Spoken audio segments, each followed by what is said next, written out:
Hello friends, welcome back to my channel. इस video में हम नेक्स्ट टॉपिक्स कवर करेंगे जो कि हमने लास्ट वीडियो में आपका कवर कर लिया था हमने इससे पहले के सारे टॉपिक्स। तो अब इसमें हम पढ़ेंगे फंक्शंस ऑफ एचआरएम। एचआरएम के क्या फंक्शंस होते हैं। तो इसके फंक्शंस दो तरीके से डिवाइड हैं। पहला आता है मैनेजरियल फंक्शन, दूसरा आता है ऑपरेटिंग फंक्शन।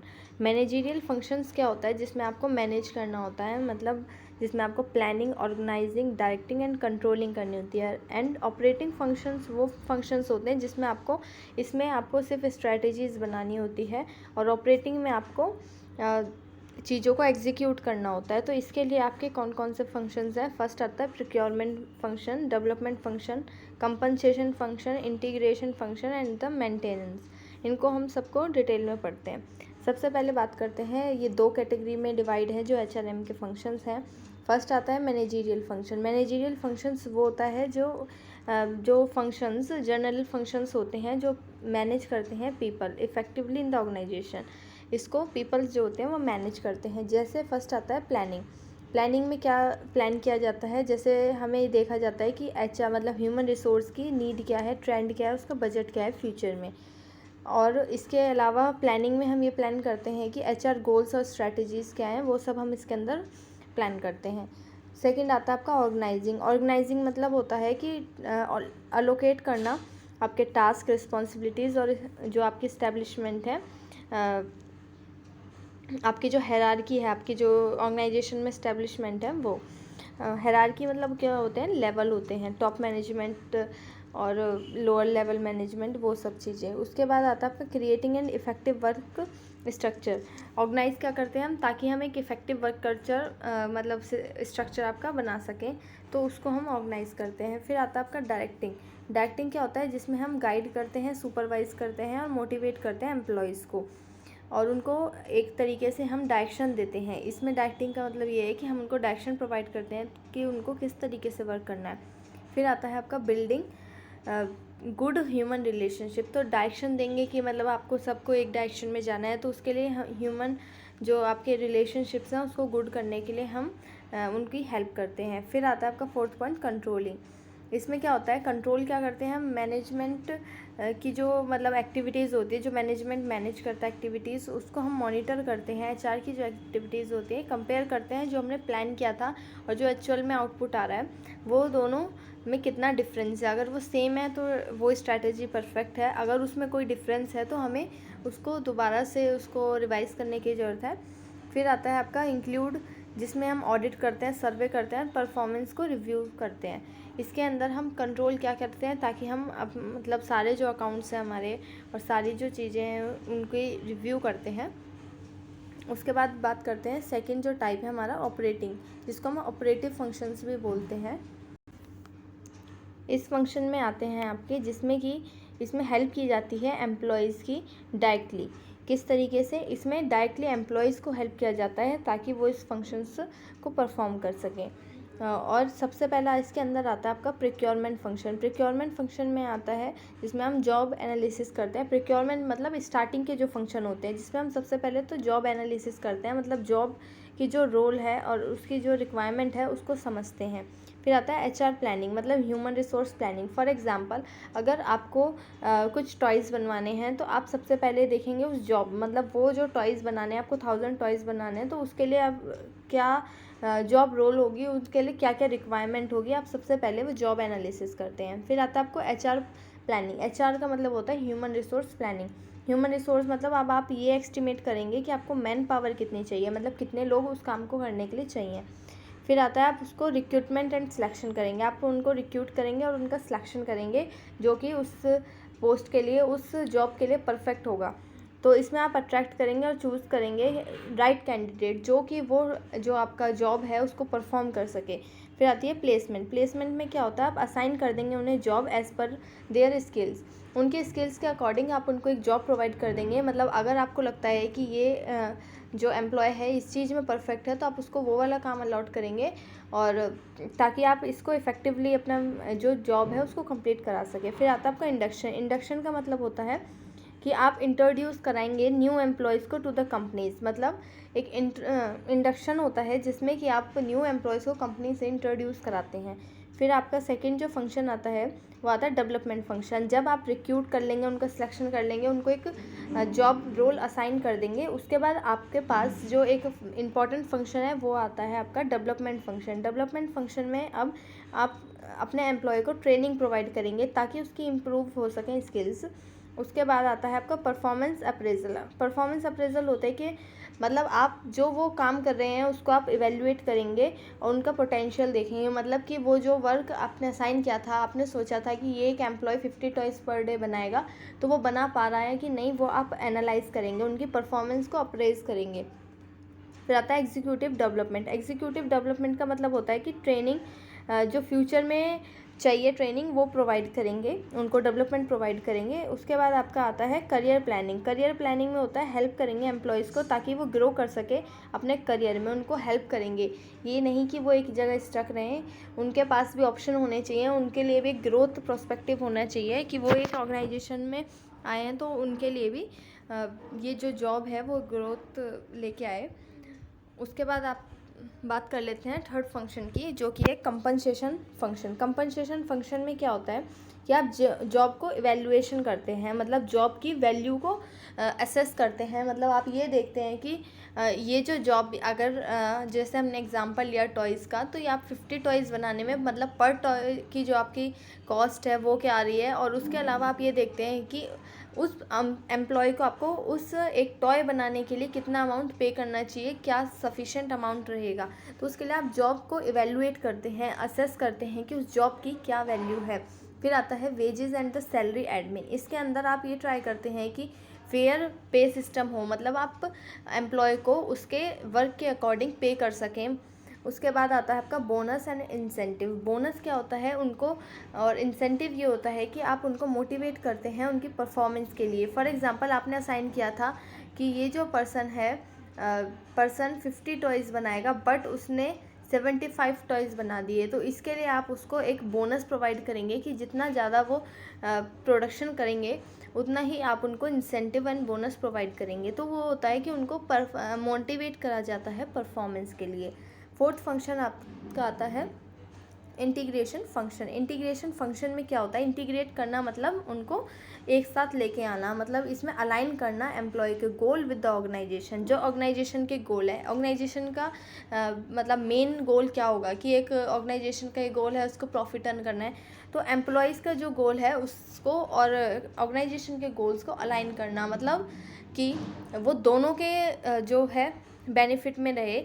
जैसे एम्प्लॉय अगर ऑर्गेनाइजेशन का जो प्रॉफिट है वो इंक्रीज़ होगा तो इनडायरेक्टली जो है एम्प्लॉयज़ की सैलरी इंक्रीज़ होगी। तो इसलिए सब एम्प्लॉयज़ भी ये चाहते हैं कि वो अच्छे से अच्छा अर्न कर सकें। तो इसके लिए आप क्या करते हैं, इंटीग्रेशन फंक्शन करते हैं। इसके अंदर एम्प्लॉय के गोल को ऑर्गेनाइजेशन के गोल से आप कंबाइन करते हैं, उनके ग्रीवेंसेस को हैंडल करते हैं, मतलब जो उनकी प्रॉब्लम है उनको आप सुनते हैं और उनको इम्प्रूव एक जॉब सेटिस्फैक्शन उनको प्रोवाइड करते हैं ताकि वो मतलब अपनी जॉब से सेटिस्फाई रहें। फिर आता है आपका fifth function maintenance function. Maintenance function होता है कि अब आपने किसी चीज़ को इंटीग्रेट कर दिया, उनको कंपनसेशन भी दे दिया, बट अब उसको मेंटेन करना है। तो इंश्योर करते हैं हम कि फ़िज़िकल और मेंटल वेलबींग हो सके, मतलब एम्प्लॉय फिज़िकली और मेंटली वेलबींग रह सके, मतलब उन पे ज़्यादा वर्क प्रेशर ना हो, उनकी वर्क लाइफ बैलेंस रहे। इनमें क्या होता है, आप प्रोवाइड कर सकते हैं उनको housing, health care and transportation जो सर्विसेज हैं वो आप एडिशनल उनको प्रोवाइड कर सकते हैं ताकि वो मेंटेन रहे, उनका जो मोटिवेशन है वो मेंटेन रहे ऑर्गेनाइजेशन के लिए। अब बात कर लेते हैं रोल ऑफ एचआर मैनेजर। जो ह्यूमन रिसोर्स मैनेजर होता है उसके क्या क्या रोल होते हैं। तो एक ह्यूमन रिसोर्स मैनेजर के फर्स्ट आता है आपका एडमिनिस्ट्रेटिव रोल, सेकंड आता है ऑपरेशनल रोल, थर्ड आता है स्ट्रैटेजिक रोल। अब इसको डिटेल में डिस्कस कर लेते हैं। जो आपका एडमिनिस्ट्रेटिव रोल है इसमें क्या होता है कि मतलब इसमें आप पॉलिसीज़ बनाते हैं। जैसे कि एक जो एचआर मैनेजर होता है एडमिनिस्ट्रेटिव रोल में, उसका वर्क ये होता है कि उसको पॉलिसीज़ बनानी होती है, उसको डेवलप करनी होती है policies for talent acquisition and the wages welfare and the more, मतलब उसको पॉलिसीज़ डेवलप करनी होती है। उसके अलावा आपको इंटरप्रिटेट करना होता है और इम्प्लीमेंट करनी होती है वो पॉलिसीज़ इफ़ेक्टिवली, अच्छे से वो पॉलिसीज़ को पहले बनाना होता है, फिर उनको इम्प्लीमेंट भी करना होता है। उसके अलावा एडमिनिस्ट्रेटिव एक्सपर्ट, उनको फोकस करना होता है कि जो अकाउंट कीपिंग है, मतलब जो एम्प्लॉयज़ का बेनिफिट है और जो क्वायरीज़ हैं वो सब हैंडल हो सके। और एडवाइज़र का रोल भी प्ले करता है एक एचआर मैनेजर, जिसमें कि वो एडवाइस करता है manager on employ related issue, जो एम्प्लॉयज़ के इश्यूज़ होते हैं, जैसे कॉन्फ्लिक्टिंग रिसॉल्व होता है, ग्रीवेंसेस हैंडलिंग होती है और सिलेक्शन, इन चीज़ों में एक एचआर मैनेजर अपना रोल प्ले करता है एज द एडवाइज़र। फिर आता है हाउसकीपर। एक मैनेजर एक हाउसकीपर भी होता है, क्योंकि वो कुछ टास्क को मैनेज करता है, जैसे रिक्रूटमेंट, फिर आता है आपका प्री एम्प्लॉयमेंट टेस्ट और आपका टाइम कीपिंग।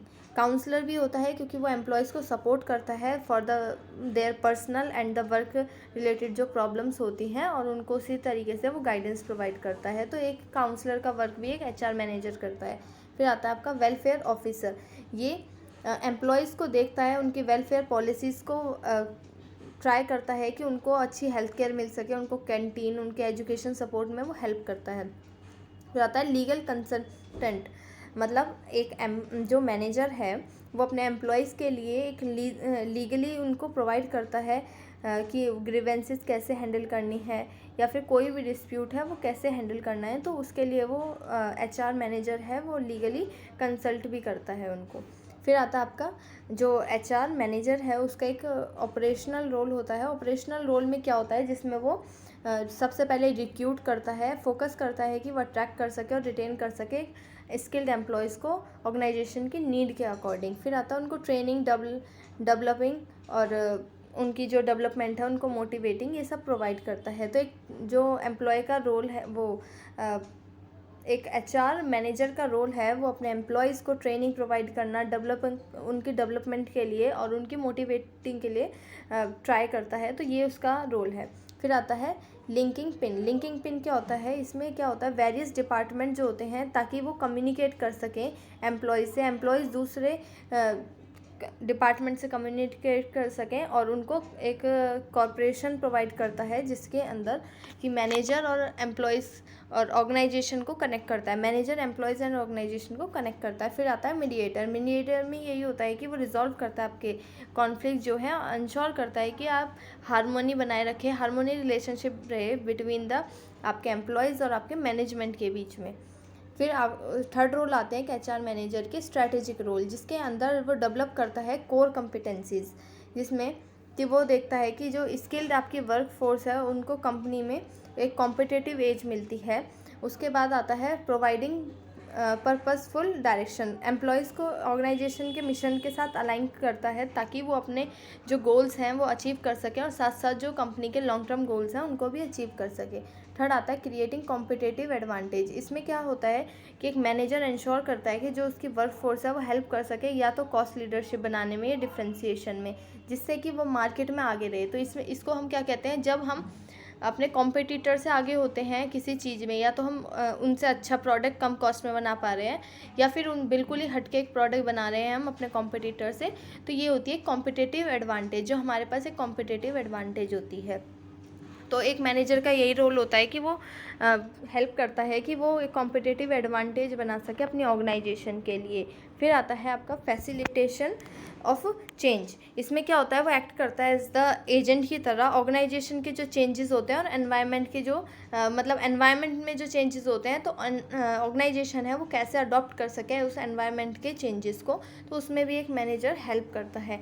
आपका नेक्स्ट टॉपिक है कि उसकी जो आपकी एचआर मैनेजर होता है उसकी कॉम्पिटेंसीज क्या होती हैं, मतलब उसकी कैपेबिलिटीज़ क्या होती हैं, उसके लिए क्वालिफिकेशंस और आपकी एलिजिबिलिटी क्या होती है, कि एचआर मैनेजर कौन बन सकता है। तो सबसे पहले बात करते हैं उसकी एजुकेशन क्वालिफिकेशन क्या होनी चाहिए। एक एचआर बनने के लिए रिकॉग्नाइज आपको यूनिवर्सिटी से एक डिग्री होनी चाहिए, जिसमें कि आपको एचआरएम में डिप्लोमा होना चाहिए, और ये कुछ बेसिक स्किल्स हैं, जैसे कि आपकी इंटेलिजेंस, जो आपकी अंडरस्टैंडिंग स्ट्रांग होनी चाहिए, आपका परसेप्शन बहुत स्ट्रांग होना चाहिए, आपकी पर्सनल एट्रीब्यूट्स, मतलब आपकी कम्युनिकेशन स्किल, आपका लैंग्वेज पे command, listening abilities and the clarity in expression, ये होनी चाहिए। उसके अलावा आपकी एनालिटिकल एबिलिटी, जिसमें कि आप एक साउंड जजमेंट दे सकें, और फोरसाइट, मतलब आपके फ्यूचर का प्रोस्पेक्टिव सोच होनी चाहिए कि आप फ्यूचर का भी फ़ायदा देख के चलें। उसके बाद आता है लीडरशिप स्किल्स। ये भी एक एचआर मैनेजर में लीडरशिप स्किल्स होनी चाहिए, जिससे कि कॉन्फिडेंस जो होता है, कॉन्फिडेंस बिल्डिंग होती है, अनबायस्ड एटीट्यूड होता है। इसमें जो मैनेजर अगर लीडरशिप स्किल होगी तो वो एक लीडर की तरह रोल प्ले करेगा और जो उसके एम्प्लॉयज़ हैं उनको वो अनबायस्ड तरीके से ट्रीट करेगा। फिर आता है आपका एग्जीक्यूशन स्किल्स। एग्जीक्यूशन स्किल्स में होता है कि वो क्विक और एक्यूरेट आपको इम्प्लीमेंटेशन दे सके पॉलिसीज़ का और आपके प्रोग्राम्स का। उसके बाद आता है ट्रेनिंग एंड द एक्सपीरियंस। उसके पास एक अच्छा खासा, एक मैनेजर के पास अच्छा खासा एक्सपीरियंस होना चाहिए, मतलब वो साइकोलॉजिकल एंड इंडस्ट्री से उसका रिलेशनशिप अच्छा होना चाहिए। उसके अलावा उसको पर्सनल एटीट्यूड्स, मतलब प्रोफेशनल एटीट्यूड्स भी उसको मेंटेन करना होता है, जैसे उसकी साइकोलॉजिकल एंड आपकी फिजियोलॉजिकल, इंजीनियरिंग एंड लॉ, मतलब हर चीज़ में उनका कमांड होना चाहिए, एक प्रोफेशनल अप्रोच होनी चाहिए एंड इंटरडिसिप्लिनरी नॉलेज होनी चाहिए उनको। अब यहाँ से हम नेक्स्ट टॉपिक को कवर करेंगे, जो कि आपका है स्टेटस ऑफ एचआर मैनेजर। मतलब टाइम के साथ साथ कैसे एचआर मैनेजर किस किस का रोल प्ले कर रहा है वो हम पढ़ेंगे इसके अंदर। सबसे पहले आता है पुलिसमैन। एक एचआर मैनेजर का स्टेटस अगर पुलिसमैन की तरह है, इसका मतलब है वो इनिशियली वो एक एनफोर्सर की तरह देख रहा है, मतलब वो एक मैनेज कर रहा है, रोल को कंट्रोल कर रहा है, वर्कर्स के जो रोल को डिसिप्लिन तरीके से इंश्योर कर रहा है कि वो डिसिप्लिन तरीके से अपने वर्क को कर सके। आता है लॉमैन। अगर एचआर मैनेजर लॉमैन की तरह अपना रोल प्ले कर रहा है तो इसमें क्या होता है, एम्प्लॉय का लीगल रिप्रेजेंटेटिव होता है एक मैनेजर। फिर आता है हैंडफुल, जो होती हैं चार्ज शीट्स जो होती हैं और आपके लीगल कंप्लाइंसेस को एचआर जो होता है वो फॉलो करता है, तो उस तरीके से वो लॉमैन का रोल प्ले करता है। अगर वो लाइसेंस मैन का रोल प्ले करता है, इसका मतलब वो मतलब आपका इंटरेक्ट कर रहा है विद जो ट्रेड यूनियंस हैं और निगोशिएट कर रहा है आपके बेसिस पे, मैनेजमेंट के बेसिस पे।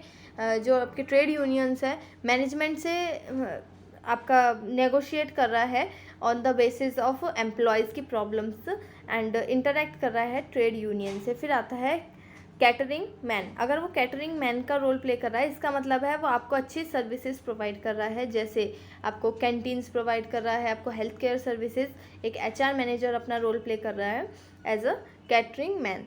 फिर आता है आपका वेलफेयर मैन, मतलब मॉडर्न रोल, जो कि आज जो आपका मॉडर्न एरा है इसके अंदर जो एक एचआर मैनेजर है वो कौन कौन से रोल प्ले करता है। सबसे पहले वो स्पेशलिस्ट होता है एक ह्यूमन रिलेशनशिप में, वो ह्यूमन रिलेशनशिप में एक एक्सपर्ट होता है।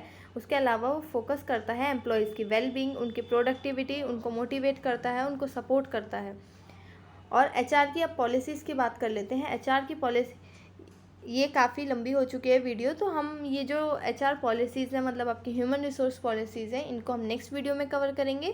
तब तक के लिए आप इस वीडियो को रिवाइज़ कर लीजिए एंड इस वीडियो को लाइक कर दीजिए अगर आपको अच्छी लगी हो। Thank you for watching this video and next video के लिए मैं प्लेलिस्ट बना दूँगी, आप उसमें क्लिक करेंगे, ये 3rd वीडियो होगी इस सीरीज़ की। Okay, thank you.